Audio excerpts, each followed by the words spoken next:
पितृपक्ष में गाय को खिला दें, ये दो चीजें पितृगण आपको कर देंगे मालामाल। नमस्कार, आप सभी का स्वागत है एक बार फिर से। दोस्तों, हिंदू धर्म में पितृपक्ष का बहुत अधिक महत्व होता है।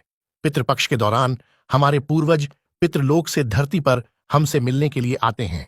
हमारे द्वारा उनके लिए किए जाने वाले पिंडदान, तर्पण और श्राद्ध से वे संतुष्ट होकर हमें आशीर्वाद प्रदान करते हैं।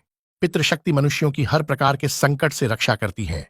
यदि घर में पितृशक्ति का वास हो तो घर में किसी भी प्रकार की दुष्ट आत्मा तथा नकारात्मक शक्तियां प्रवेश नहीं करती। इसीलिए हमें पितृपक्ष में कुछ ऐसे कार्य करने चाहिए जिससे हमारे घर में पितृशक्ति का वास हो।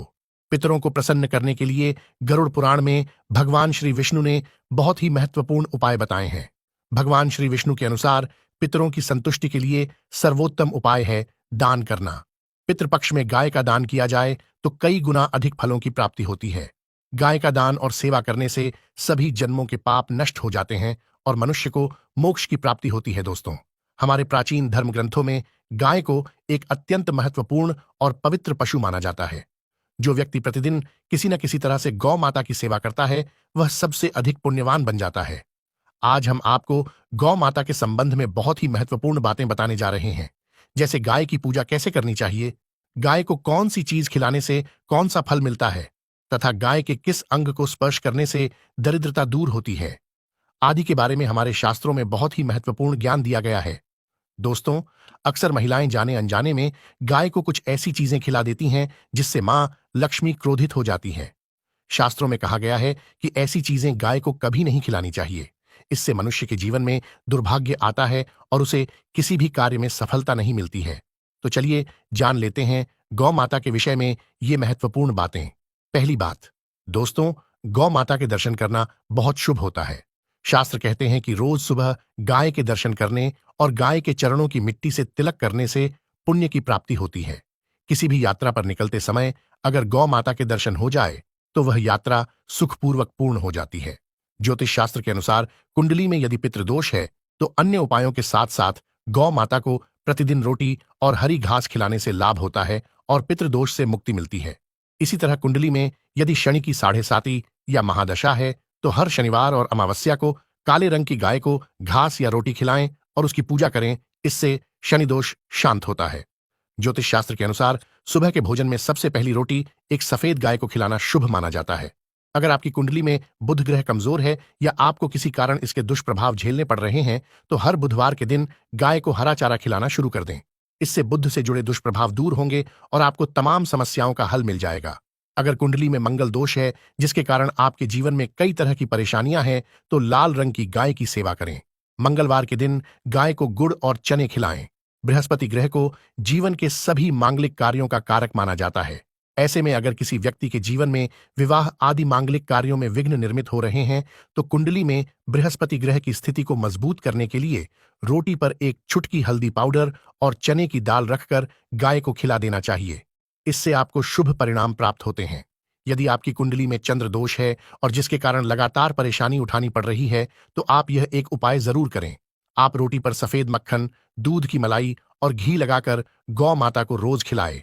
दूसरी बात, अगर घर में अशांति है, लड़ाई झगड़े होते रहते हैं तो घर में सुख शांति बनाए रखने के लिए घर के अंदर गाय के गोबर से बने उपले को एक चम्मच गाय का घी डालकर जलाना चाहिए और उसका धुआं संपूर्ण घर में फैलाना चाहिए।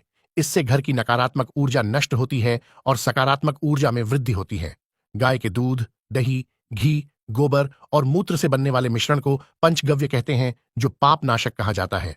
पंचगव्य को बनाने वाली सभी वस्तुएं अत्यंत उपयोगी होती हैं, जो स्वास्थ्य के लिए लाभदायक तो है ही साथ ही औषधीय गुणों से भी भरपूर होती हैं।